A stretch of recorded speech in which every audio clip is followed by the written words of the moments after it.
আপনি কাউকে ঠকাবেন, ঠকান, কয় মাস কয় বছর ভালো থাকবেন, কিন্তু যাকে ঠকাবেন তার প্রতিটা চোখের পানির হিসাব কিন্তু আপনাকে দেওয়া লাগবে। এটা কিন্তু বাস্তবতা। যাকে ঠকানো হয় তার চোখের পানির হিসাব কিন্তু আপনাকেই দিতে হবে। অর্থাৎ কাউকে ঠকানো থেকে বিরত থাকুন, নিজে ভালো থাকুন এবং অন্যকেও ভালো রাখার চেষ্টা করুন।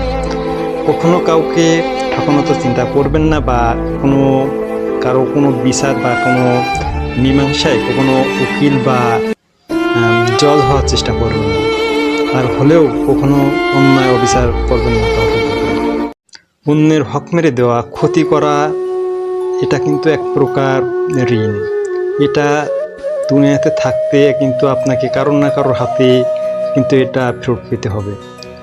আর যারা এই ধরনের মানুষ, অর্থাৎ যারা মানুষের হক মেরে দেয়, ক্ষতি করার চেষ্টা করে, জুলুম করে, তারা কিন্তু সমাজে ভদ্রলোক সাজার চেষ্টা করে এবং নিজেকে ভদ্রলোক বলে দাবি করে, নামাজ পড়ে এবং স্বেচ্ছায় যে জান্নাত খোঁজে।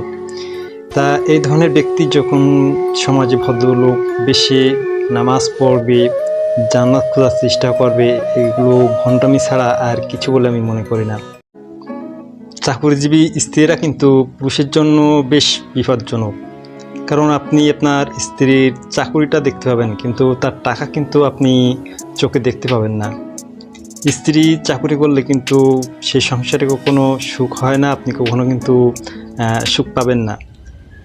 চাকরিজীবী স্ত্রী আপনাকে কিন্তু এবং আপনার পরিবারকে কখনো কিন্তু মূল্যায়ন করবে না এবং সম্মান করবে না, কারণ সে যখন চাকরি করবে সে কিন্তু কাউকে সম্মান করতে চাইবে না। তাই নিজে কষ্ট করুন, নিজে আয় করুন, নিজে চাকরি করুন, নিজ ব্যবসা করুন, কিন্তু কখনো স্ত্রীকে দিয়ে চাকরি করানোর চিন্তা ভাবনা করবেন না যদি আপনি সুখ চান।